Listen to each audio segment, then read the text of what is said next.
오늘도 주님과 함께 하시면서 이전보다 훨씬 더 주님과 가까이 하시고 친밀함이 있고 더 깊은 교제가 있는 그런 하루가 되시기를 예수님의 이름으로 축복합니다. 몰락에 가는 사울 집과 하나님이 새롭게 세우시길 원하시는 다윗 그와의 관계 얼마나 살벌해졌는가. 하나님의 말씀을 따르지 않았던 자기 하고 싶어들 했던 사울, 할 수만 있으면 하나님의 뜻을 따르려고 결심했던 다윗, 오늘 3장 1절 그렇게 소개합니다. 사울의 집과 다윗의 집 사이에 전쟁이 오래매 다윗은 점점 강하여 가고 사울의 집은 점점 약하여 가니라. 이 한마디로 하나님의 의도하신 바가 어디에 있는가? 하나님이 지금 이끌고 있는 존재가 누구인가를 가늠해 볼 수 있도록 사울은 점점 약하여 가고 다윗이 점점 강하여 간다. 근데 두 사이에 끊임없이 힘겨루기가 되어진다. 사단마귀에게 속고 있었던, 사단마귀에게 붙잡혀 있었던 하나님이 버린 사울.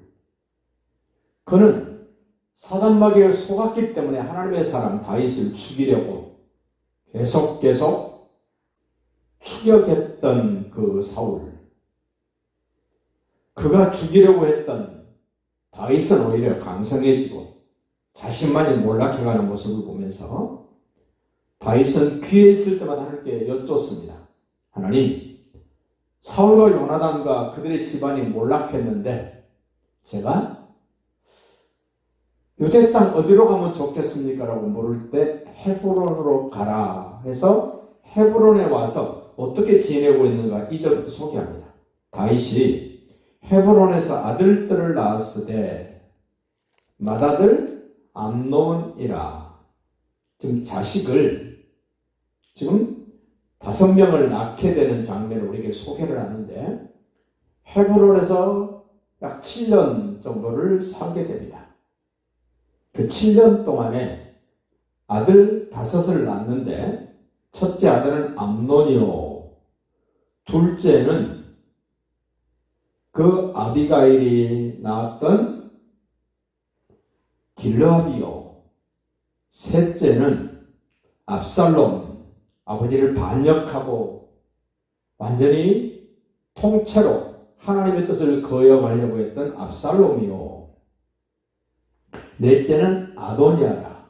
이 아도니아는 다윗은 솔로몬을 왕 세우려고 그러는데 아도니아가 자기 스스로 아버지의 뜻도 구하지 않고 자기 스스로 왕이 되고 싶었던 그 아도니아. 5째는 스바가라. 그리고 6째는 이드르암이라. 우리가 들으면 익숙해지는 이름, 암논, 압살롬, 아도니아. 나머지 자식들은 이름도 기억이 안 나는 그런 자녀. 어떻게 보면 이 자녀들 가운데 알려진 이름들이 어떤 일을 했는가? 다른 자녀들은 이름은 알려지지 않았지만 그렇게 심각한 문제가 없었던 자식들. 이들을 다 5절부터 보니까 다윗이 헤브론에서 낳은 자들이다. 헤브론에서 7년 살았습니다. 그리고 이제 예루살렘으로 소위 천도를 합니다. 그래서 예루살렘에서 33년 정도를 통치자로 있다가 40년 왕으로 살다 세상을 떠나게 됩니다. 다윗은 이렇게 헤브론에서 점점 번성해 가는데 하나님을 떠났던 사울의 집, 6절 보십시오. 사울의 집과 다윗 집 사이에 전쟁이 있는 동안에 이 전쟁이 있을 때는 언제나 군이 힘이 있습니다. 군사령관이 엄청난 권세가 있습니다. 옛날이나 지금이나 앞으로도 그럴 것입니다. 전쟁통에는 군을 장악하는 사람이 실세입니다.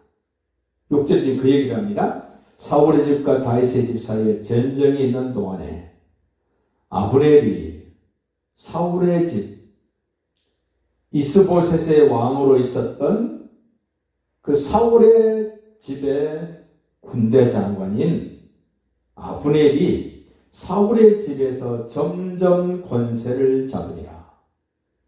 아브넬. 이 아브넬이 다윗의 신복이었던 요압, 아비새, 아사헬 그 세 형제 중에 아주 잽싸게 달리기를 하고 용감했던 아사헬을 창으로 찔러 죽였던 이 아브넬, 그 아사헬을 죽인 그 사건을 좀 기억해 놓으십시오. 점점 군부가 힘을 얻고 군 지휘관이 점점 권세를 얻어가자 이 이스보셋이 위협을 느낍니다. 그래서 벌어지고 있는 내용을 오늘 소개를 합니다. 7절 보십시오. 사울에게 첩이 있었으니 이름은 리스바요 아야의 딸이더라. 이스보셋이 아브넬에게 이르되 네가 어찌하여 내 아버지의 첩과 통관하였느냐. 아브넬이 통관한 것이 아닌데 이스보셋이 이렇게 아브넬에게 이런 말을 한 것은 이스보셋이 아브넬을 볼 때 점점 왕위를 이어갈 것처럼 느껴지는 그런 불안, 공포, 초조 이런 마음이 이스보셋에게 있는 겁니다. 왕이었던 사울의 첩을 통관했다는 말은 그 다음에 왕이 될 사람이라는 의미예요. 그래서 이스보셋이 아브넬에게 한마디 했는데 어떤 반응인가 8절 봅시다. 아브넬이 이스보셋의 말을 매우 분하게 여겨 이르되 이제 이별의 순서가 되는 겁니다. 이스보셋과 아브넬이 서로 이제 틈이 벌어지는 이 장면을 성경이 이렇게 소개합니다. 아브넬이 이스보셋의 말을 매우 분하게 여겨 이르되 내가 유다의 개머리냐? 히브리 사람들이 가장 무시하고 불견하게 생각하는 동물 중에 하나가 개입니다. 개는 죽은 것도 먹고 썩은 것도 먹고 별의별 걸 다 먹어치우는, 내가 개 같은 존재냐? 얼마나 무시를 당했으면 이렇게 느꼈고 이런 말을 할까요? 내가 오늘 당신의 아버지 사울의 집과 그의 형제와 그의 친구에게 은혜를 베풀어 당신을 다윗의 손에 내주지 아니하였거늘 당신이 오늘 이 여인에 관한 허물을 내게 돌리는도다. 아브넬이 소위 요즘 말하면 열받은 겁니다. 완전히 마음을 고쳐먹습니다. 나 더 이상 사울의 집 이스보셋 너 나와 이제 상관없어. 9절입니다.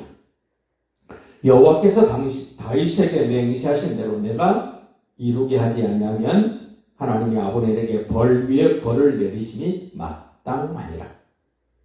다윗을 주군으로 이제 모실 것에 대한 이야기를 아브넬이 이제 노골적으로 이스보셋에게 하는 겁니다. 그 맹세는 곧 이 나라를 사울의 집에서 다윗에게 옮겨서 그의 왕위를 단에서 브엘세바까지, 이스라엘 저 끝 북쪽, 거기가 단입니다. 이스라엘의 제일 남쪽 끝자락이 브엘세바입니다.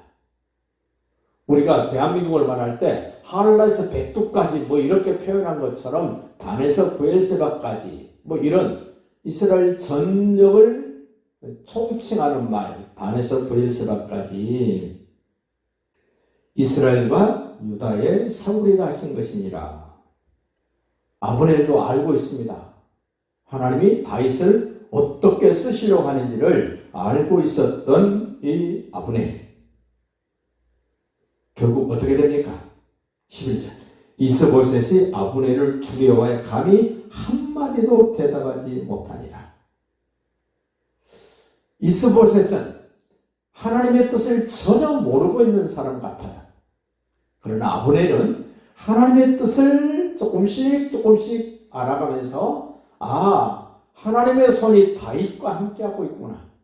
내가 충성하고 있는 이 사울의 집 이스보셋은 하나님의 뜻과는 상관없는 그런 집안이고 그런 일을 내가 하고 있구나라고 깨달아가는 이 모습을 보면서 우리도 되어지는 상황, 하나님의 어떤 섭리, 하나님의 계획, 하나님의 뜻을 깨달아서 하나님과 뜻을 같이하고 보조를 같이하며 방향을 같이하고 생각을 같이하고 마음도 뜻도 함께하는 복된 날 되시기를 예수님의 이름으로 축복합니다.